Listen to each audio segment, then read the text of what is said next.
Hey guys, it's Alex from Shuffle Up here today, and I've got another awesome deck list and small guide on how to play the new best deck in the format, and that is the new and improved blue and black leader, Sakazuki. Sakazuki is an awesome leader with a generic ability that helps any black and blue deck going forward into the future, because it's simply a way of discarding a bad card from your hand and putting a good one in it.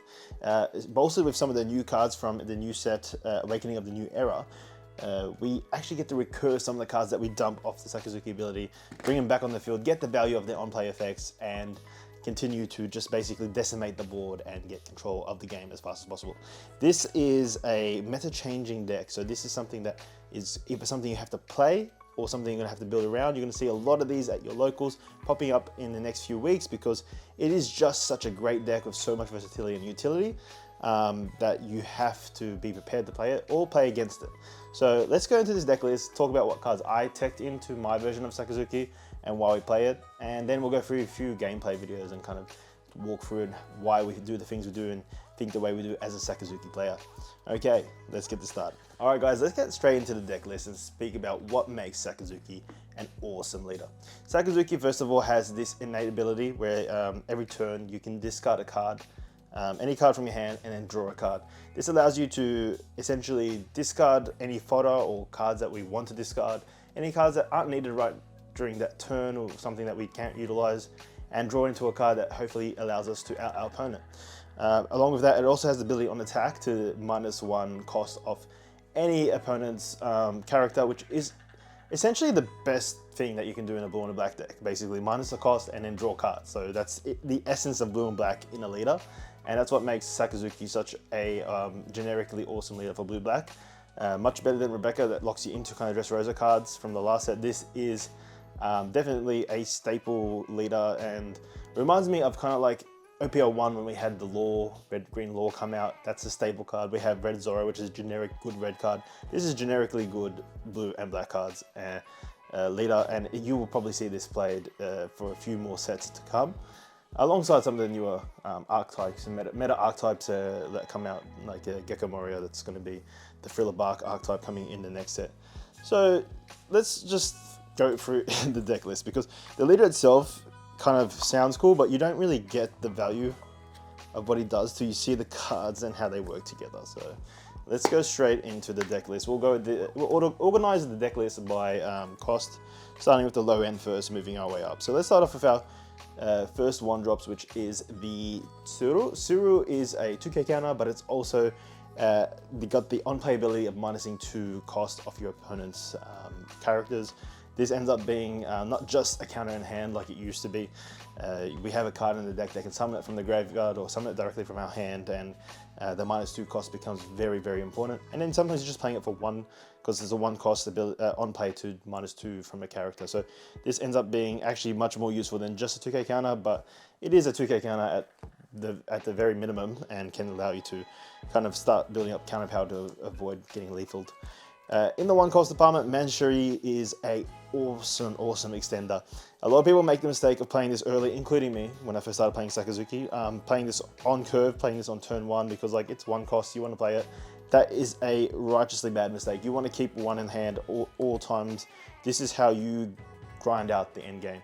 It allows you to recur any kind of black or I think it's a black card from your trash that is a cost of 3 to 5, which is most of your best cards in this deck. So this is your actual awesome extender that you don't want to play early. You don't want to lose this early.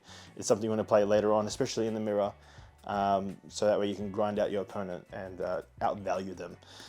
That's when we talk about our best searcher.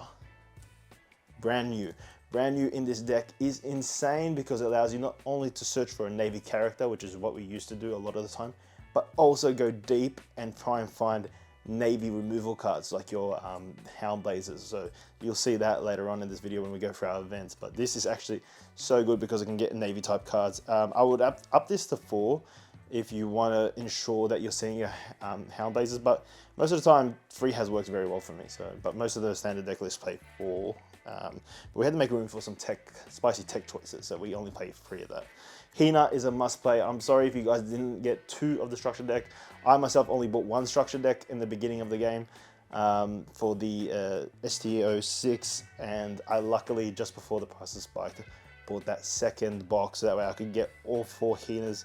You need to play the Hinas. I didn't realize how integral these were. I was like, I don't need the second box, until I started testing it on the sim and realizing that Hina is your most easy target to discard off your Sakazuki ability. You basically want to use Sakazuki on a Hina in hand if you do have a Hina in hand at all times. It's a greatest discard target, and its on play is amazing too. It's a -4 on play, and it's going to be very relevant when we start discussing some of our other cards in the deck, why this is a card that you ditch straight away. Hina, the blue new version from OP05, is really good in the mirror.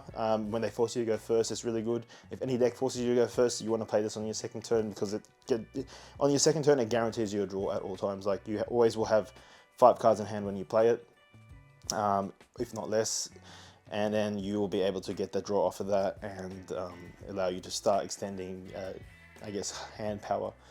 It's also 4K, so it gives in the mirror, it gives your opponent a target for their Rabluchi so they can waste it on it.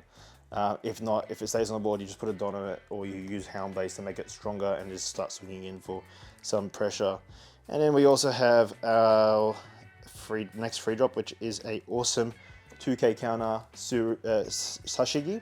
This is also a very good card to discard off Sakazuki if you don't have Hina in hand, because you can play it back with another card that we'll go through very shortly. But it's also, at minimum, a 2K counter that can help you to build up against countering for those lethal swings that come at you. And at best, it's going to be actually something that you play directly from hand and allow you to, during main, tap it down and give them -2 to any of your opponent's creatures, characters. So very good card, and another good target for your Sakazuki, if you have enough counter power in hand, that is. You don't want to always give away your counter power, so try not to take away all your 2K counters from your hand if you can. Rebecca allows you on play to take a 3 to 7 drop black character from your graveyard, bring it back to your hand, and then play any 3 or less character from your hand that's black onto the field. So most of the time you're going to be targeting the Hina from your graveyard. You're going to be bringing it back. It has to be played rested as well. If you already have Hina in hand, even better. You can use her ability to get any 3 to 7 cost. That's your black card. That can be your Rob Lucci's if you need removal in your hand. So if your Hina's already in hand, you can get a Rob Lucci or still play the Hina using the effect, and then also be able to follow up with a removal card like the Rob Lucci, which is so good. So the capabilities and power of Rebecca in this set is amazing. She is the best card, if not the most broken card, by her mechanic alone. I can't believe they made something like this, and it took so long for the people in the Japanese meta to realize how broken this is, and work out the meta so that they could play this in such a good way. But it is actually one of the most impressive cards.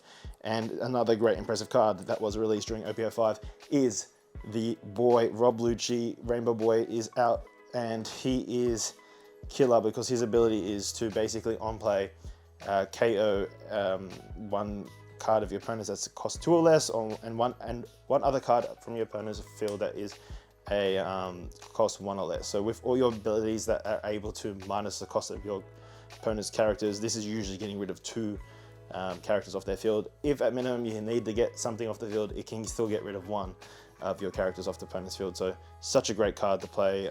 Awesome. He is the Rainbow Boy. You'll see him in many sets to come because his removal ability is so good, and it's a generic as well. It's not locked to any archetype. There is a cost to this. You have to place 3 of your cards from your trash to the bottom of your deck. Usually you aim to try and put your Hound Blazes back in, so maybe if the game goes long enough you can draw into more removal. But yeah, this is the boy, and he is super strong, and he's got that rainbow that just, it's the best. Playing some of the older cards in the 4-drop range, we still play Kuzan, one of your best ways of minusing costs off your opponents. If it sticks on your board, most of the time you're winning the game. This is something you do want to play on curve if you don't have a Borsalino in hand. It's basically guaranteeing you an extra card in hand for the draw effect on play, and then if it sticks and it stays on the board and your opponent can't deal with it, every time it's attacking, it's -4ing a cost of your opponent's character, allowing you to utilize Hound Blaze to the best of its ability, and you're bottom decking anything on the field, which is so good. So definitely free of the ratios, I think at free is good. because you don't want to see it too often, but it's really good on curve, and especially if your opponent hasn't played anything in the field to remove. Talking about 4-drops still from the old meta, we have Borsalino. Borsalino is very good. If you see that in hand, you should probably play this first, especially against aggro matchups. This gives you so much ability to defend against your opponent's swings. On your opponent's turn, it's a 6k, and it can't be KO'd by effect. So it's notoriously hard to get rid of. It's usually sticks. It makes it easier to counter out of attacks because you'll be blocking with the 6k blocker effect and then just putting a 1k counter on usually to block out of a 6k hit, or 2k on it if you want to block out of a 7k hit. It makes it much easier to kind of have efficiency with your counter usage in your hand. So if you have this on your opening hand, it's best to play this on curve, I believe, especially against aggro matchups. I wouldn't play it so much in the mirror match. Mirror match is all about generating as much benefit and resource as possible, but definitely very good in most matchups. We play one Sabo. This is very awesome because it has the ability on play to make sure that none of your characters can get KO'd for a whole turn. So during your opponent's turn, they can't KO anything on your field, which is amazing, especially in the mirror match. It kind of forces them to either use Hound Blaze or nothing at all.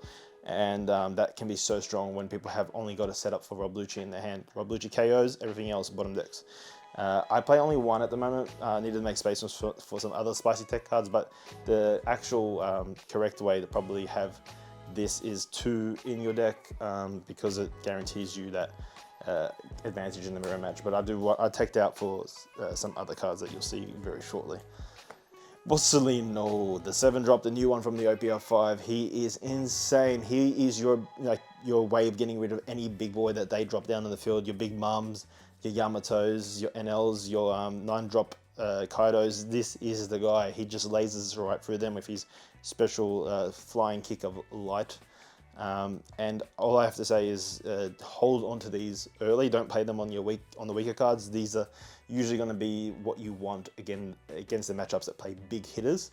You want to hold on to these, use your Rob Lucius and your Hound Blazes first, and then when time comes, Ice Age and Borsalino is your best friend to get through and make sure that whatever they committed 10 onto doesn't really mess you up, except 10 costs Luffy because he gets another turn.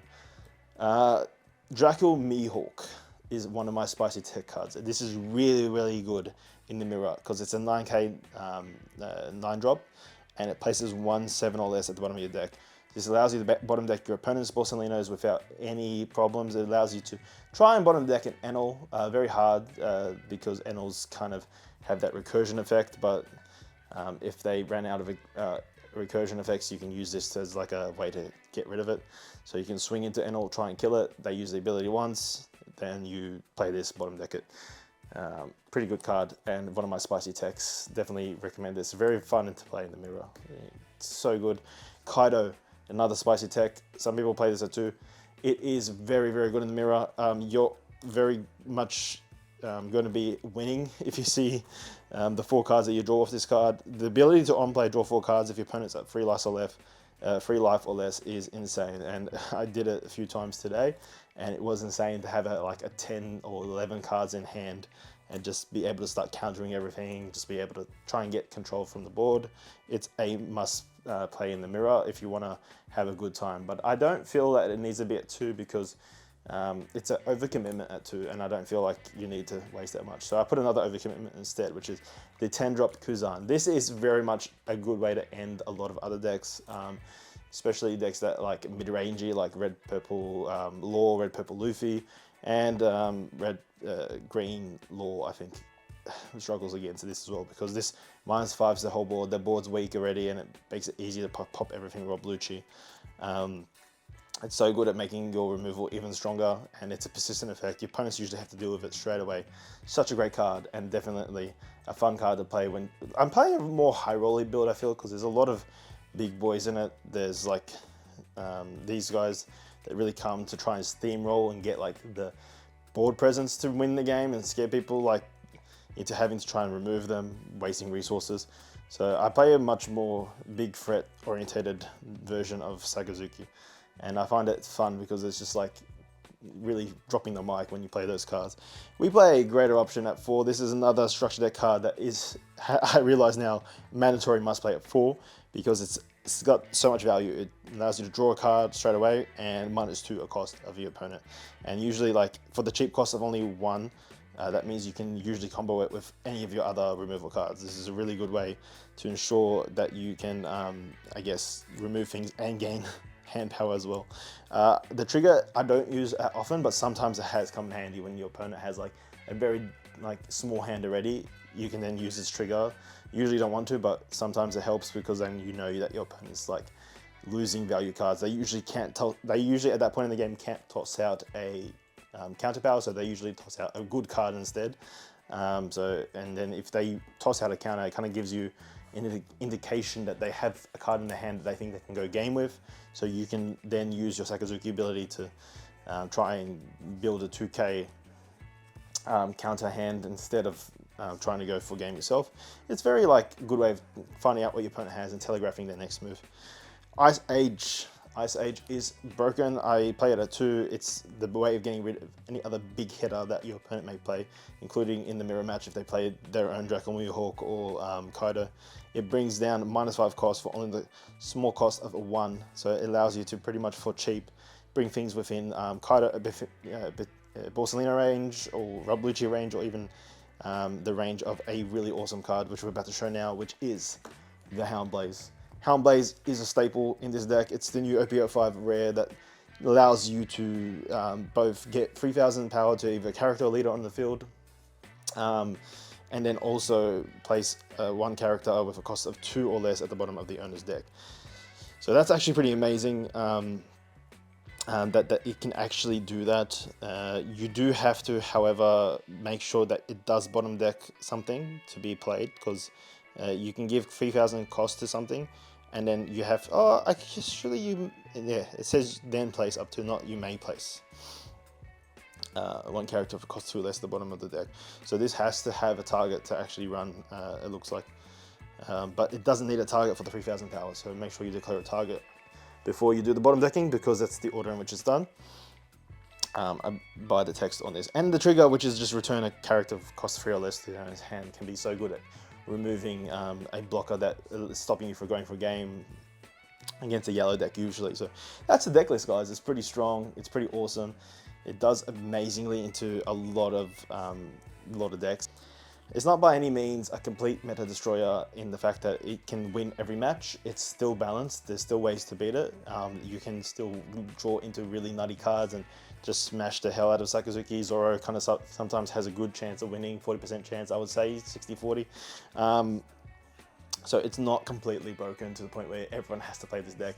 Plus the mirrors are brutal, so you don't want everyone playing this deck. So it's good that it's balanced, but it has so many answers to so many issues and problems that's why it's like, I guess, the Swiss knife of One Piece TCG decks. This is something that where if you can master it, you'll be able to utilize this deck in so many cool different ways that make it able to get through even the toughest situations.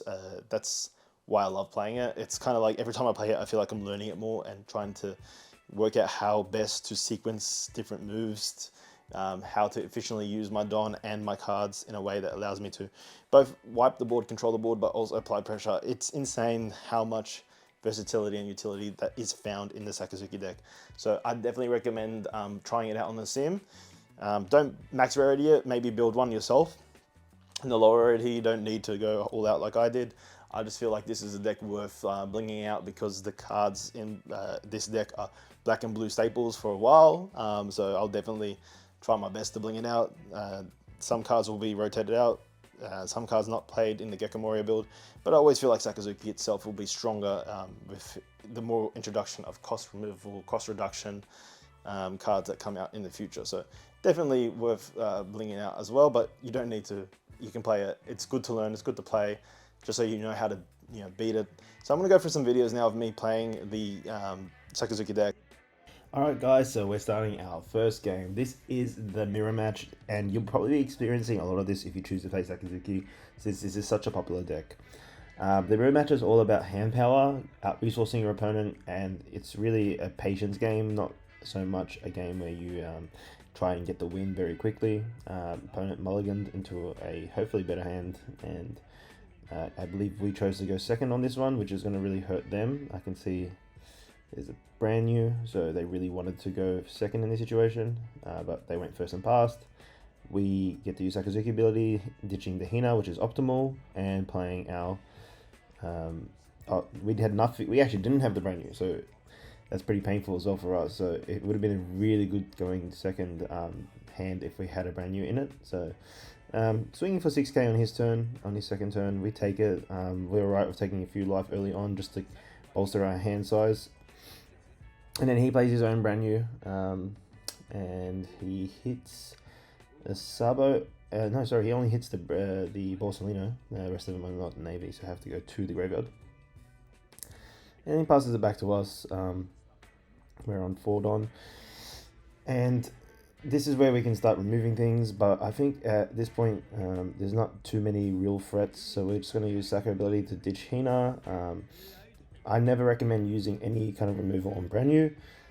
It can be easily removed on your turn after they swing with it.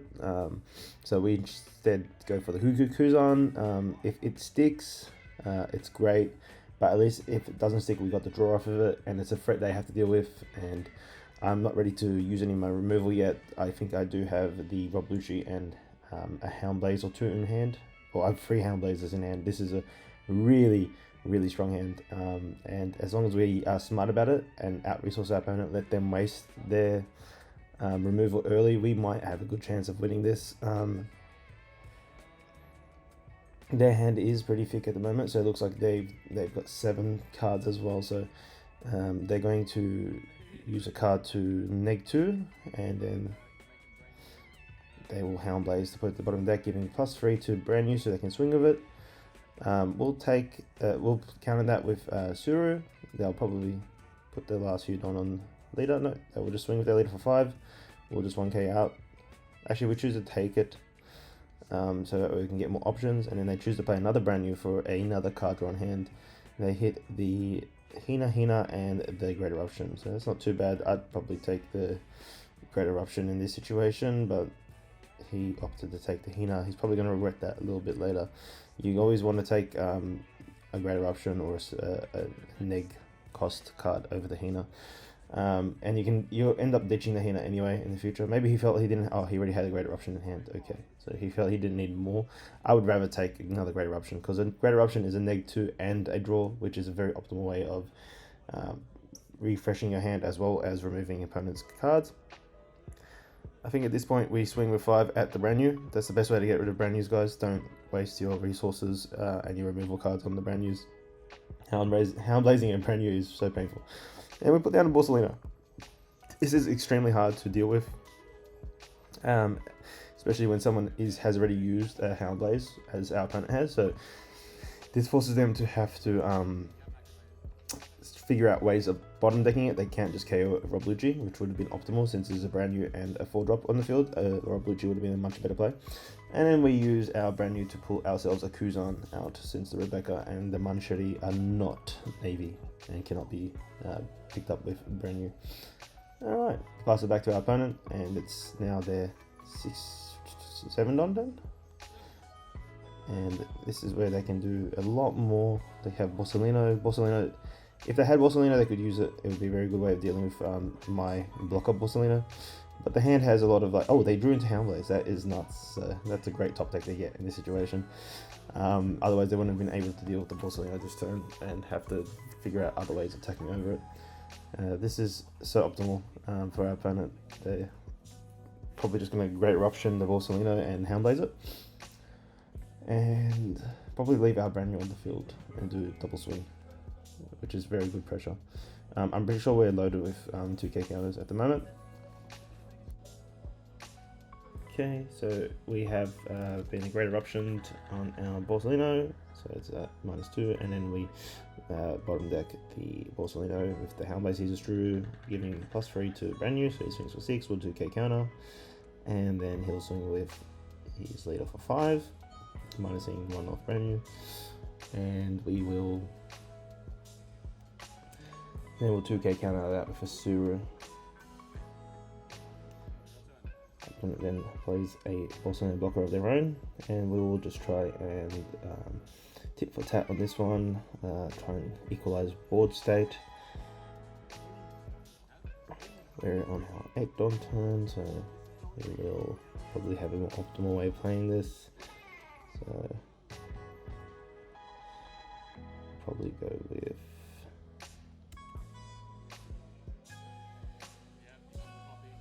Great Eruption on the Borsalino, our own Hound Blaze, I believe, giving 3k to brand new. Difference is, instead of going for lead, we have the option to clear board, so we will ensure that we do clear that brand new. We'll play another Kuzan, and we will give Sakazuki ability to ditch another Hina from hand that we just drew and draw into another useful card. We'll do 5k into their brand new, forcing them to either waste all the counters in hand to save it or just remove it. And he's just asking how big our brand new is, which is a 6k. We buff it for a 7 swing to guarantee the hit. And yeah, we're kind of getting a feel for how much counter power they have in hand now as well, because testing the 7, seeing if they can count out of it. We know that they either do have it and want to save it, or they only have a 2 and a 1 and they don't want to waste it. Okay, so -1, he -1s on the Kuzan. We take the swing for the extra card in hand.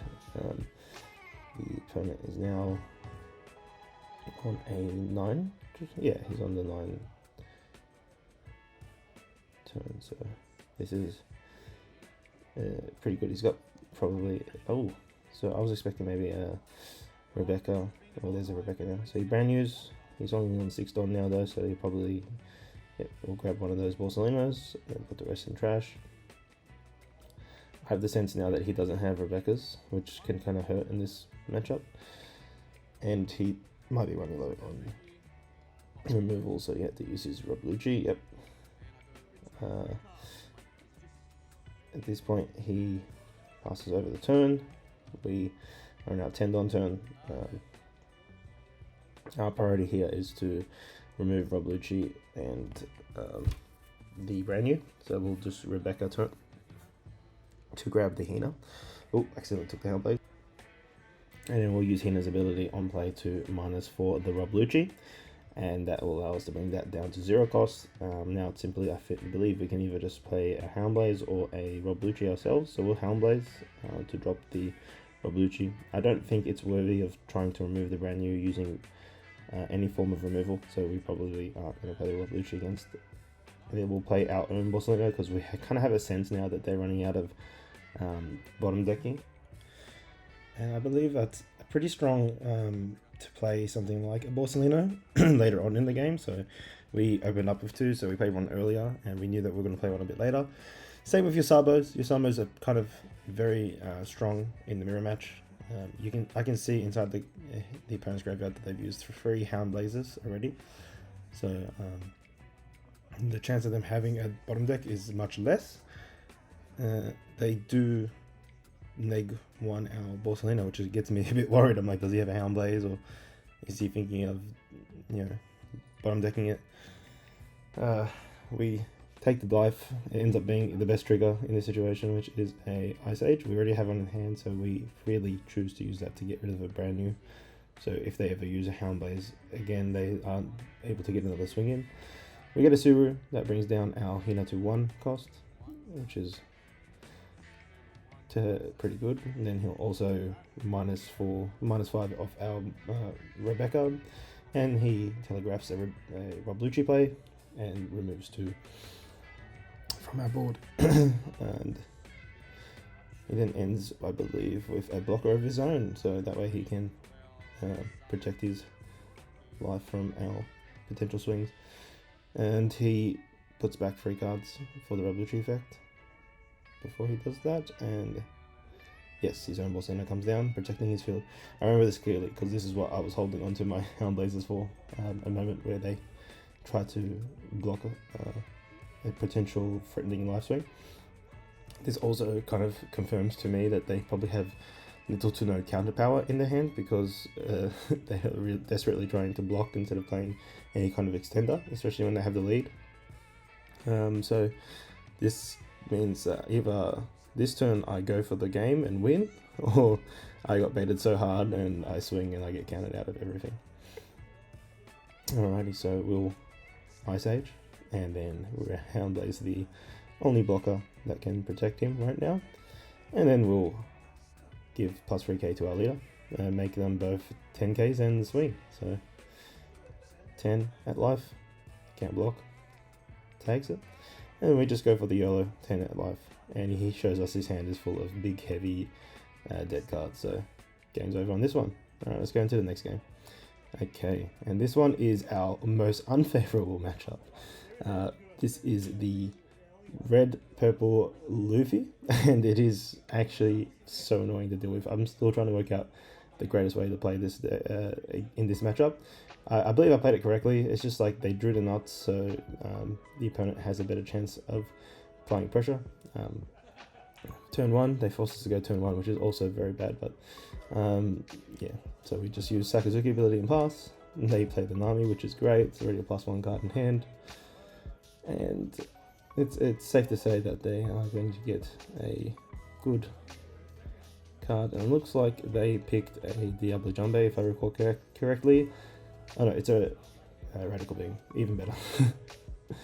So it is pretty good to be able just to get an awesome counter off the top of Nami. So we'll ditch our Hina that we drew, and then draw again. We'll play the free drop Hina for the extra draw, and then pass because we cannot swing into their leader. I'm looking back at this now, I'm thinking maybe I should have played all the Don into my Sakazuki leader and just swung and put pressure on the life. But at the time I believe that I still would be fast enough to take it, so I would chose to counter out because I believe it's very good against any red color deck to counter as much as possible, so that way you know, stop them from being able to swing for lethal, which is what this deck is really good at.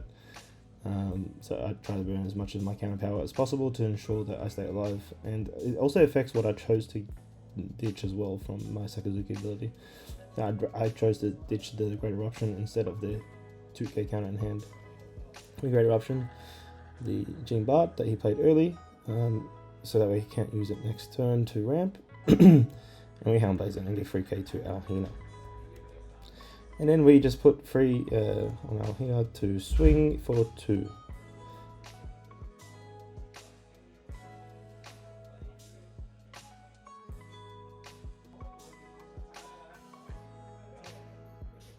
And then we go to swing with the Hina, and he counters out of the 7k with a 2k.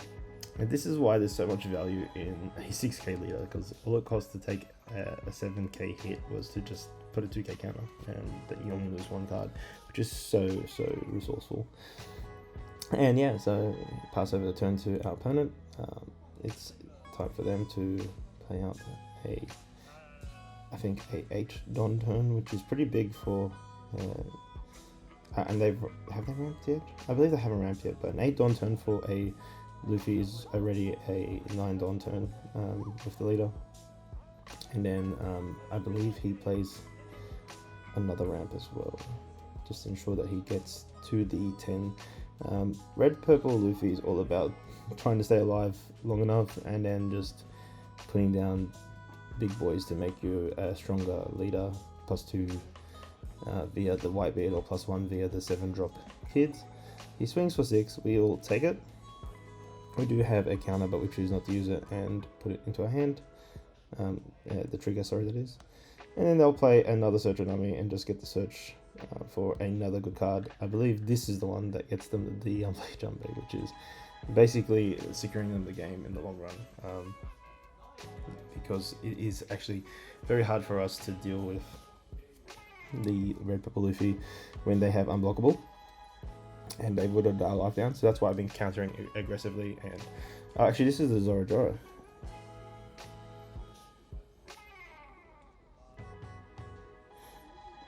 And then he also play the Jean Bart and get the ramp for 1 Don.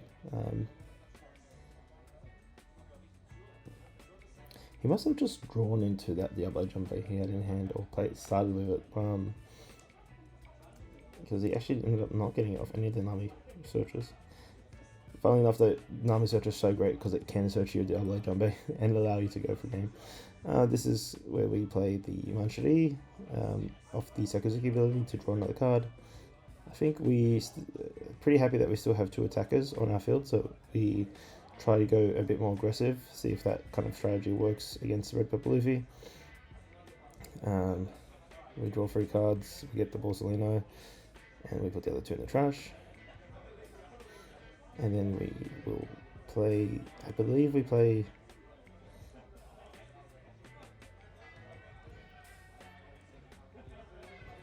our hand has a few 2k counters, a few, yeah, we play aggressively here. We just swing for 7 straight off the bat with Hina. Seeing if they counter out, they take it. Reading the trigger. So this may be the Diablo jump bait in the life, which would be also hilarious. And then we just go 7 with our leader as well and see if we can take a bit of counters out of their hands, bring them down closer to death, and they just came out of it, so we get what we wanted. If all goes well, we can maybe swing for lethal next turn. At least that's what was going through my head at the time. Okay, so he plays down a blocker, which really does mess with us. And we do have more than 7 cards in our hand, so we end up losing 2 really good cards, a Hound Blaze and a Borsalino. In my head, I'm like, oh, that blocker was going to come down next turn, so we will be able to bolster our defenses and then swing. But now the gameplay has changed in my head completely. So it passes, sorry, it doesn't pass it back to me yet. He does choose to don up and swing against the Hina. 5 at the Hina, so we take it. And then the opponent does decide to swing at life a few times. He does actually don up the Gene Bart to swing for 6. We take it. We do have 2k counter in hand. We just chose to take that life to see if there was any answer or any blocker in there. He does swing for 8, and then we counter out. Sorry, he swings for 7. We counter out with 8. And then we draw for our turn. We start digging for solutions. We ditch the Kuzan, draw into something else. It's not the answer we need. Now I'm doing a lot of thinking at this point, because it's either we bottom deck the blocker law with a Kuzan, sorry, Borsalino 7 drop, and we do that. And then we have 2 Don left for a brand new, or a Hound Blaze for Gene Bart. But yeah, I do that just to give the plus 3k to brand new, so we can start swinging again. We do. Yeah, and I mentioned I wanted to go for the Nami that was untapped. And then I swing at the tap Nami with the Sakazuki, and I swing 6k into the Gene Bart, hopefully putting enough pressure to clear the board and give me time to breathe. Problem is that I'm versing Red Purple Luffy here, so there is no time to breathe. I think he counts out of it because he knows that he can probably do a lot with that on the field.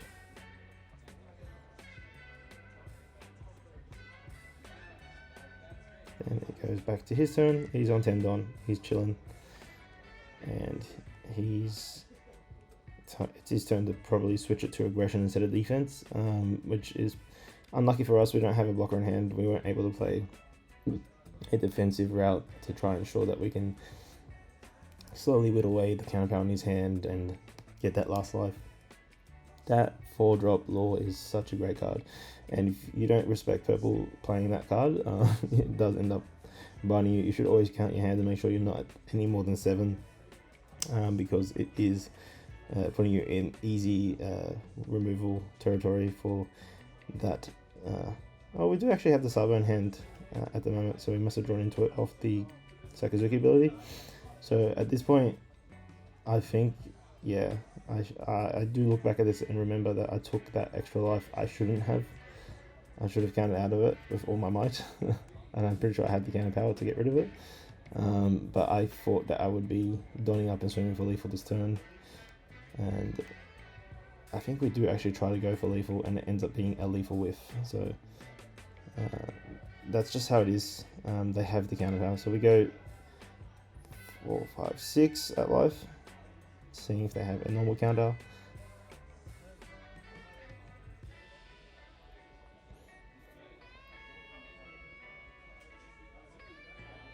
And then I believe they have the 1k. They're just thinking. And it's important to note that he does have some don up as well, for his radical beam that he had earlier. So I should have known that that wouldn't work. I should have played the Sabo, but even with playing the Sabo, by taking the extra life, I forced myself into going for lethal this turn, because they do have ways of getting around blockers. They play 3 Diablo Jumbays usually, and they do play the Monkey D. Luffy unblockable. I just feel like, yeah, I was grasping at straws after the Borsalino was pulled out of my hand, because the turn I was going to play, I believe, Sabo and Borsalino in one turn, and just ensure that I have extra protection up, and yeah, that Red Pepper Law did throw me off, and now I am trying my best to go for lethal here. They counter out of that very easily. Swing with 9, exactly enough to easily play a Radical Beam from earlier. I should have swung for 10, and then 9. But either way, Radical Beam would have been good. I'm thinking here, was there any other option that I could have done? Because now they're just going to come back and swing for lethal next turn. But there's nothing much else that could be done in my situation. So we accept defeat, play the card down, and we swing with our Borsalino against the Jinbart just to clear it off the board. Okay, and then we just give it back to our opponent, and they pretty much clean up the game here. So that's it for the game 2. Yes, it was very close, but it's still a tricky one, and sometimes you feel like playing aggressive can get you the win, and other times you just want to play defensive and counter out everything and try your best to survive as well. But then they end up just, you know, Diablo jambling you and Monkey D. Luffy swinging at you for rush and unblockable. It's a very strong deck, this Red Pepper Luffy. And then when they start dropping their 9-drop white beards and all that, it really gets hard to whittle down their lives. So yeah, it's a good counter actually to Sakazuki, and I do recommend for people that are trying to figure out ways to counter the meta, counter the Saka. Red Pepper Luffy is one of those better decks at it. Same with Zoro. I believe Zoro as well is very strong against into Sakazuki, as long as you play it with the maximum amount of counters and the maximum amount of Diablo Jumbays, which is like 3, I think. So yeah, that's it for this game. Thanks guys for watching. Alright guys, this has been Alex from Shuffle Up. Thank you guys for watching. This has been a Sakazuki deck list video that I hope you guys enjoyed. If you guys like it, please give it a thumbs up. Comment down below what you guys want to see in my next video, what deck list you might want me to build and play around with. And if you guys haven't already, please subscribe to the channel. Hit that subscribe button right now, because only 5% of all my viewers are actually subscribed to the channel. And every time you click that button, it's helping me to grow, so that way I can help make more content for you guys. So thank you guys for watching. See you guys in my next video. This has been Alex.